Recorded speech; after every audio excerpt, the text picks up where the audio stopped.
Okay, so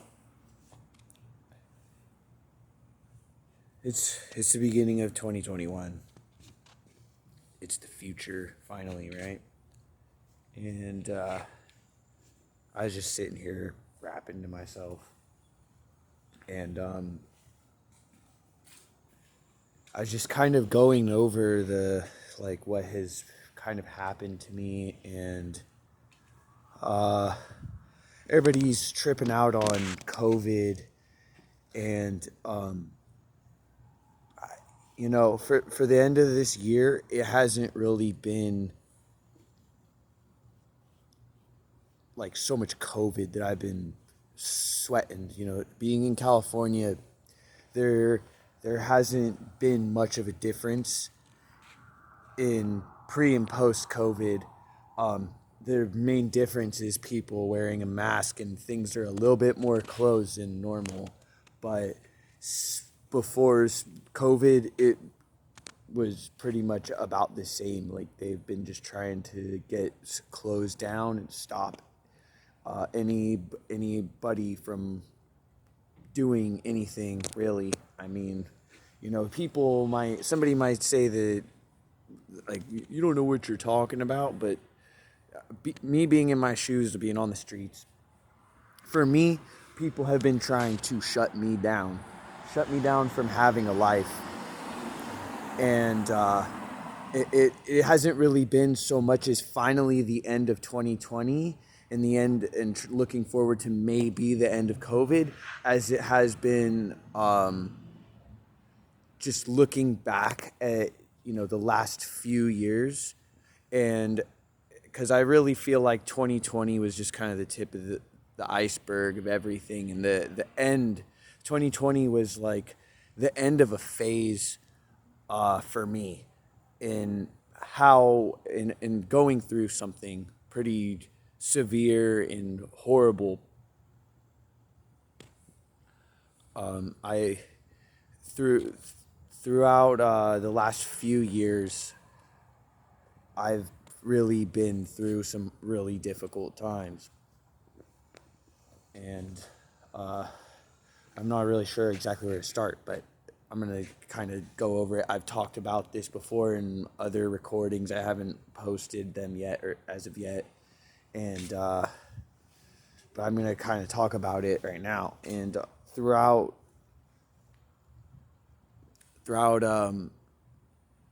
2018, 2019, I was brutally stalked. I know that sounds really crazy, but and that's what they say that crazy people think and stuff like that. They say that crazy people think they're being followed and stuff like that, but there are instances in which I can truly attest to being stalked, and one of them, I'm gonna list kind of a less malicious instance in which I was stalked, but it's kind of, but this instance is very evidentary in that I was being followed, or not necessarily by like one person, but just the community's general behavior. And that's what I'll kind of say is their behavior is like stalking, right? So basically, this is just one instance and one point in time out of very many instances. I could just go on and on. I could probably go on for a long time about the things I dealt with, but this is a very solid and substantial, evidence filled instance in which I was followed. And it's one of the less malicious instances. So, but here goes. So, I mean, okay. As I was going through this happened to me in 2019. Towards the end of 2019, it was probably, I think it was about October. It might have been a little bit before that, but it was towards when I was ending my job in 2019. I was working in downtown San Luis Obispo, but during that time, I was I was just kind of going around. I went to a thrift store. I walked into Goodwill, and as I was going through Goodwill, and this was kind of an experiment I was doing, right, and I was in there and I was making open statements in public. I mean, that's kind of like what a crazy person would do. So, whatever, if you want to think, I don't really care if you think I'm crazy, but whatever, which your opinion does not really mean a whole lot to me, tell you the truth. Anybody who's got some negative, nasty opinion, because there's a lot of people here who are just really negative people. And so I'm in the thrift store in Goodwill on Higuera Street in San Luis Obispo, and making coffee here. I don't know, catch that in there. It's not really a big deal, but I was in there and I was making open statements and saying, "Oh, I wear these kinds of pants, and I wear basically a lot of times at work. I wear like slack pants, canvas pants." Like slacks, but they're not, they're dark colored. I was making like an open statement that I wear these kinds of pants, these slack type of pants, canvas pants, not jeans, canvas pants. And I wear this size this, and an exact number, right, of the size pair of pants I wear. And I made these open statements. I wasn't in there for very long. And, I didn't end up buying anything. I ended up just walking out. And so a few days later, I got off work. And I was getting off work, regular day.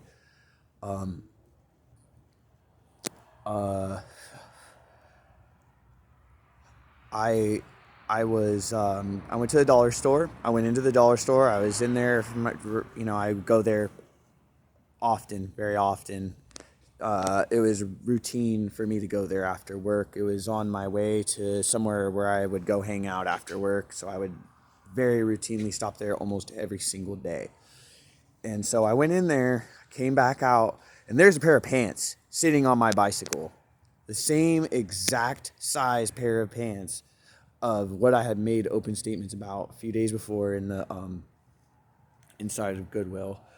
They were the same kind of pants that I said. They were slack canvas pants, which is what I wear. The exact same size I had mentioned, and they're the same color, and they're they're from a thrift store. They were used. They weren't real like brand new or expensive or anything. They were just used pants, and they were just sitting there on my bicycle, sitting on my bike rack, folded up, set on my bike. I did not leave them there. They were there, and I was like, wow, that is really weird. I have not seen these pair of pants before. They're exactly my size. They're sitting on my bicycle. And that doesn't, whoopity doo. Somebody might think that big deal, right? Like maybe it's just a freak occurrence. I told my boss, I told them like, this is what I'm going through, dude. And he was like, he said it, his exact words were, sounds like you've got a stalker. That's exactly what my boss said. It's like, I was like, yeah. And I told him, oh, my coffee almost done. Yeah, it smells done. It's boiling. Let's get there. Oh. I smelled it. But, that's just an example of what I was going through. And also around the exact same time that was going on, this is kind of another minor example of what was going on.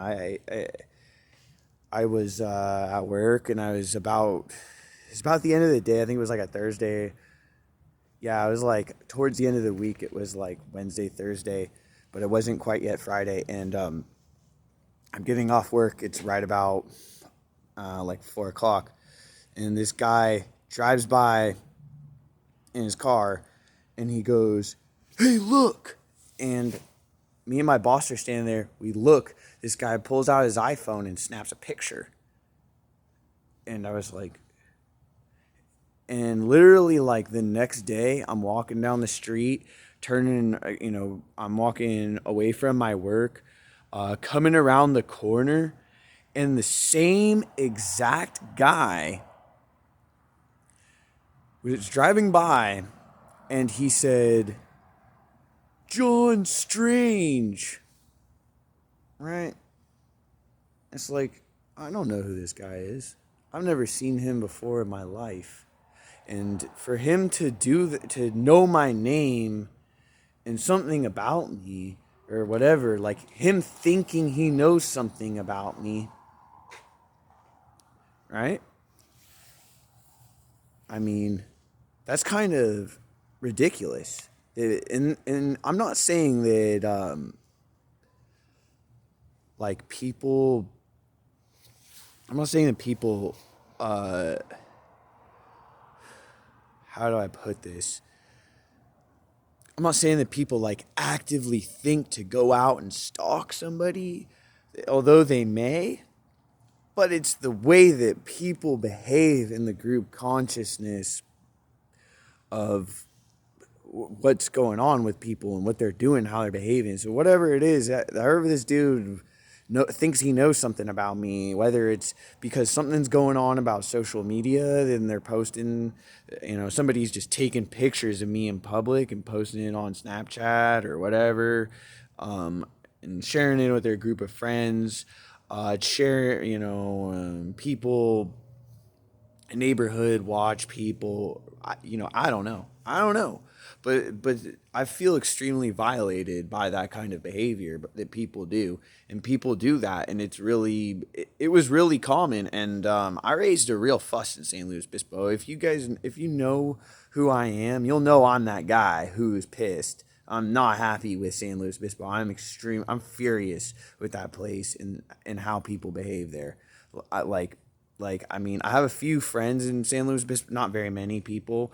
Most people just treated me like total garbage the whole time I was there. I worked the day I got to San Luis Obispo. I started working. I mean, I'm on the streets, but the day I got to San Luis Obispo, I was working. Otherwise, I would not have been there because I know how it is there. It's the people there just behave real bad. Like, that's how they behave. They will harass people like that, and those are real minor instances of what I went through. I mean, the real terror stuff, like the torch, like literally torture. Like, I was like literally being tortured by these people. They were doing this. It wasn't just it was beyond something as silly as somebody dropping a pair of pants off on my bicycle. It was like full on, like, I'm afraid to say anything about what I am doing because somebody is going to show up. Somebody's going to show up and harass me and mess with me. They're either trying to get me in legal trouble, they're either trying to call the police on me, or start a fight with me, try to get somebody else to start a fight with me, try to do physical, financial, or emotional or mental harm to me.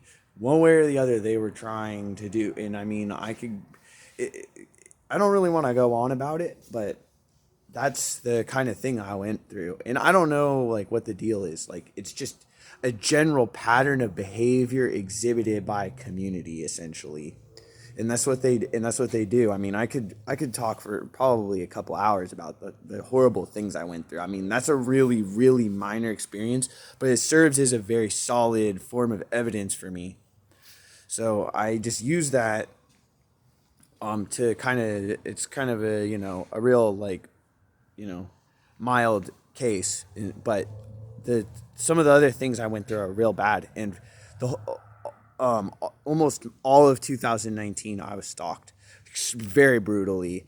I was very, very stalked. I feel very, very, if there was any way that I could, anything I could like compare it to, and I don't really like comparing it to this, but if there's, I mean, I feel very raped.